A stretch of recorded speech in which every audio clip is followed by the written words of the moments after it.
ನಿರಾಕಾರ ಗುರು ಗುರು ರೇ ನಿರ್ಗುಣ ಗುರು ಸೃಷ್ಟಿಕಾರ ಗುರು ವಿಶ್ವಂಬರ ಗುರುವಿನ ವೀಣ ನರ ನಾರಾಯಣ ಗುರು ಚರಿತಾಸೆ ಕರ ಪಾರಾಯಣ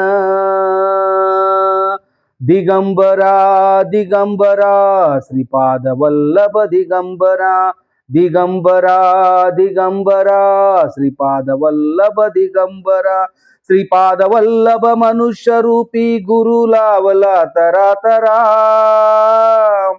ಶ್ರೀಪಾದ ವಲ್ಲಭ ಮನುಷ್ಯ ರೂಪಿ ಗುರು ಲಾವಲ ತರಾತರ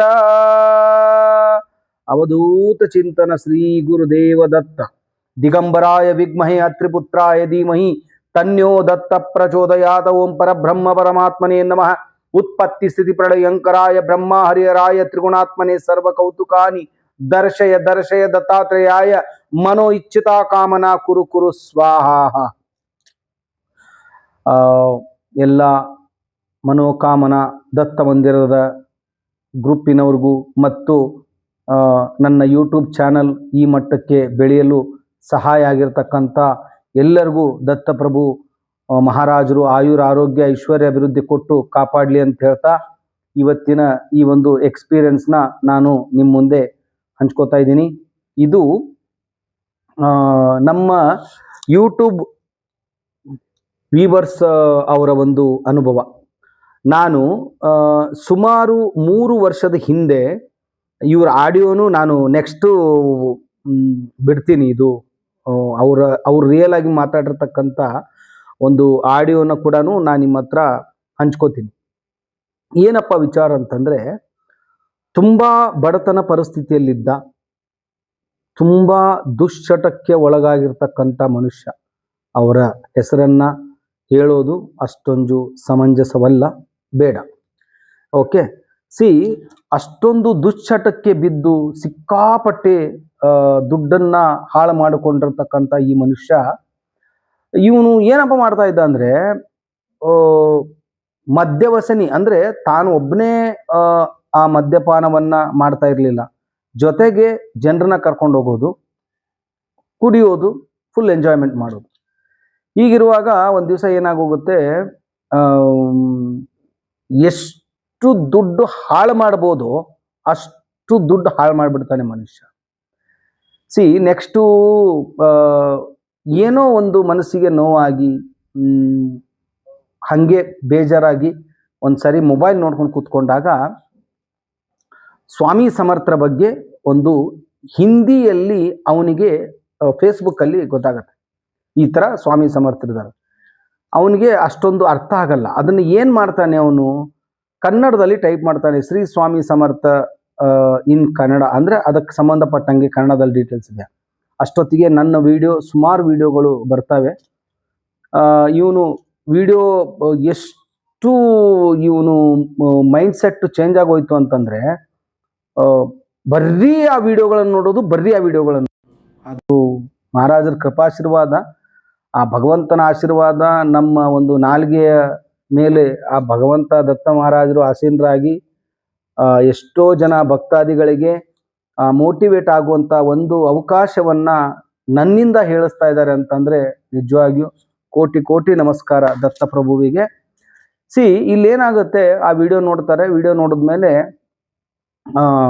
ನನಗೆ ಫೋನ್ ಮಾಡ್ತಾರೆ. ನನಗೆ ಫೋನ್ ಮಾಡಿದ್ಮೇಲೆ ನಾನು ಅವನ ಎಲ್ಲ ಸಮಸ್ಯೆಗಳನ್ನು ಕೇಳಿಸ್ಕೊಂಡು, ನೀನು ತಾರಕ ಮಂತ್ರ ಇದನ್ನು ಪಠನೆ ಮಾಡಿ ಆ ತೀರ್ಥವನ್ನು ಕುಡ್ಕೊಂಡು ಹೋಗು ಅಂತ. ಇವನೇನು ಮಾಡ್ತಾನೆ, ಆ ದುಶ್ಚಟದಿಂದ ನೀವು ಯಾವುದೇ ಒಂದು ಹ್ಯಾಬಿಟಿಗೆ ಹೋಗಿ ಒಳಗಡೆ ಹೋಗೋದು ಮಾತ್ರ ನಿಮ್ಮ ಪರ್ಮಿಷನ್ ಇರುತ್ತೆ.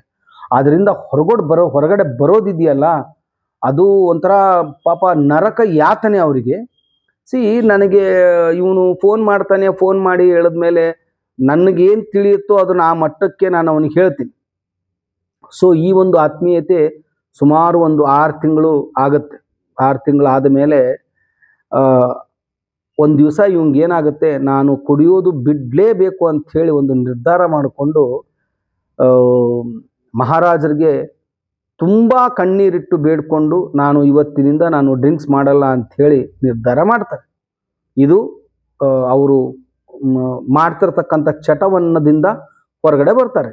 ತದನಂತರ ಜೀವನಕ್ಕೇನಾದರೂ ಒಂದು ಮಾಡಬೇಕಲ್ಲ, ಮುಂದೆ ಎಷ್ಟು ಅಂತ ಫ್ರೀಯಾಗಿ ಕೂತ್ಕೋತೀರಾ, ಏನು ಮಾಡ್ತೀರಾ? ನನಗೆ ಹೇಳ್ತಾನೆ, ನಾನು ಅವನಿಗೆ ಹೇಳ್ತೀನಿ, ನೀವು ಒಂದು ಅಂದರೆ ಇವರು ಒಬ್ಬರ ಕಡೆ ಕೆಲಸಕ್ಕಿರ್ತಾರೆ, ದುಡ್ಡಿನ ಒಂದು ಟ್ರಾನ್ಸಾಕ್ಷನು ಬೇಜಾನ್ ಟ್ರಾನ್ಸಾಕ್ಷನ್ ಇರುತ್ತೆ. ಸೊ ಎಲ್ಲವೂ ಮ್ಯಾನೇಜ್ಮೆಂಟು, ಎಲ್ಲವೂ ಅಧಿಕಾರ ಇವನ ಕೈಯಲ್ಲೇ ಇರೋದ್ರಿಂದ ಸೊ ನಾನೇ ಏನಾದರೂ ಒಂದು ಮಾಡಬೇಕು ಅನ್ನೋ ಒಂದು ಕಾನ್ಸೆಪ್ಟ್ ಇಟ್ಕೊಂಡು ಏನು ಮಾಡಿಬಿಡ್ತಾನೆ, ಆ ಜಾಗವನ್ನು ಬಿಟ್ಟು ಹೊರಗಡೆ ಬರ್ತಾನೆ. ಹೊರಗಡೆ ಬಂದ ಮೇಲೆ ಅಲ್ಲಿ ಏನಾಗುತ್ತೆ, ಈಗ ಸಡನ್ ಆಗಿ ಇರೋ ಕೆಲಸ ಕೈಯಿಂದ ಕೈ ಬಿಟ್ಟಾಗ ಮುಂದೆ ಏನು ದಾರಿ? ಏನಪ್ಪ ಮಾಡೋದು? ನನಗೆ ಫೋನ್ ಮಾಡ್ತಾರೆ, ನಾನು ಹೇಳ್ತೀನಿ, ನೀವು ಒಂದು ಸ್ವಾಮಿ ಚರಿತ್ರೆ ಒಂದು ಪಾರಾಯಣ ಸ್ಟಾರ್ಟ್ ಮಾಡಿ. ಸೊ ನಿಮಗೆ ಓದೋದಕ್ಕೆ ಆಗದೇ ಇದ್ರೂ ಪರವಾಗಿಲ್ಲ, ನೀವು ಅದನ್ನು ಒಂದು ಆಡಿಯೋ ಮುಖಾಂತರ ಕೇಳಿಸ್ಕೊಳ್ಳಿ ಅಂತ ನಾನು ಅವ್ನು ಹೇಳ್ತೀನಿ. ಅದರ ಪ್ರಕಾರ ಸೊ ಮಾಡ್ಕೊಂಡು ಹೋಗ್ತಾರೆ. ಮಾಡ್ಕೊಂಡು ಹೋದಾಗ ಒಂದು ದಿವಸ ಇವ್ರಿಗೆ ಏನಾಗುತ್ತೆ ಅಂದರೆ, ಎಲ್ಲೋ ಒಂದು ಚಿಕ್ಕದಾಗಿರ್ತಕ್ಕಂಥ ಒಂದು ಅಂಗಡಿ ಸ್ಟಾರ್ಟ್ ಮಾಡೋಣ, ಅಂಗಡಿ ಸ್ಟಾರ್ಟ್ ಮಾಡಬೇಕು ಅಂಥೇಳಿ ಇವ್ರ ಮೈಂಡ್ ಸೆಟ್ಟಿಗೆ ಬಂದಾಗ ಇಮ್ಮಿಡಿಯೇಟ್ ನನಗೆ ಫೋನ್ ಮಾಡ್ತಾರೆ. ನಾನು ಅವ್ರಿಗೆ ಹೇಳ್ತೀನಿ, ನಿಮಗೆ ನಾನು ಇಲ್ಲಿಂದ ಒಂದು ತೆಂಗಿನಕಾಯಿ, ಭಸ್ಮದ ಪ್ರಸಾದ ಮತ್ತು ಒಂದು ದೊಡ್ಡದಾಗಿರ್ತಕ್ಕಂಥ ಒಂದು ಫೋಟೋ ಅದನ್ನೆಲ್ಲ ಕೊಟ್ಟು ಕಳಿಸ್ತೀನಿ ಅಂಥೇಳಿ. ಸೊ ಒಂದು ಒಳ್ಳೆಯ ಒಂದು ಆಮೇಲೆ ಅದ್ರ ಜೊತೆ ನಾನು ಏನು ಮಾಡಿರ್ತೀನಿ, ಇಲ್ಲಿ ಸಿಗುವಂಥ ಭಸ್ಮದಲ್ಲಿ ಇರ್ತಕ್ಕಂತಹ ಒಂದು ಕಾಯಿನನ್ನು ನಾನು ಅವರಿಗೆ ಕಳಿಸ್ಕೊಡ್ತೀನಿ. ಅದು ಏನಪ್ಪ ವಿಶೇಷ ಅಂತಂದರೆ, ಅದು ಈಗ ಗುರು ಪೂರ್ಣಿಮೆಗೆ 48 ದಿವಸ ಏನು ನಾವು ಅನುಷ್ಠಾನ ಮಾಡಿರ್ತಕ್ಕಂಥ ಒಂದು ಹೋಮದ ಅಗ್ನಿಕುಂಡದಲ್ಲಿ ಸುಮಾರು ಒಂದು 150 ಕಾಯಿನ್ ಹಾಕಿರ್ತೀವಿ ನಾವು. ಸೊ ಅದು ಎಲ್ಲ ಭಕ್ತಾದಿಗಳಿಗೆ ಕೊಡೋಗೋಸ್ಕರ. ಸೊ ಅದನ್ನು ಇವತ್ತಿಗೂ ಕೂಡ ಅದನ್ನು ಮಾಡ್ತಾ ಇದ್ದೀವಿ ನಾವು. ಅದು ಏನಪ್ಪ ಮಾಡೋದು ಅಂತಂದರೆ, ಅದನ್ನು ಕಾಯಿನ್ ತೊಗೊಂಡು ಹೋಗಬೇಕು, ಅರಿಶಿಣದ ಬಟ್ಟೆಯಲ್ಲಿ ಕಟ್ಟಬೇಕು. ಪ್ರತಿ ದಿವಸ ಅದಕ್ಕೆ ಶ್ರೀ ಸ್ವಾಮಿ ಸಮರ್ಥ ಅಂಥೇಳಿ ಒಂದು 108 ಸಾರಿ ಜಪ ಮಾಡಿ, ಅದಕ್ಕೆ ನಿಮ್ಮ ಕೈಯಿಂದ ಎಷ್ಟಾಗುತ್ತೋ ಅಷ್ಟು ₹1 ₹2 ಆ ಒಂದು ಹುಂಡಿಗೆ ಹಾಕಬೇಕು. ಪ್ರತಿ ಗುರು ಪೂರ್ಣಿಮೆಗೆ ಅದನ್ನು ಓಪನ್ ಮಾಡಬೇಕು.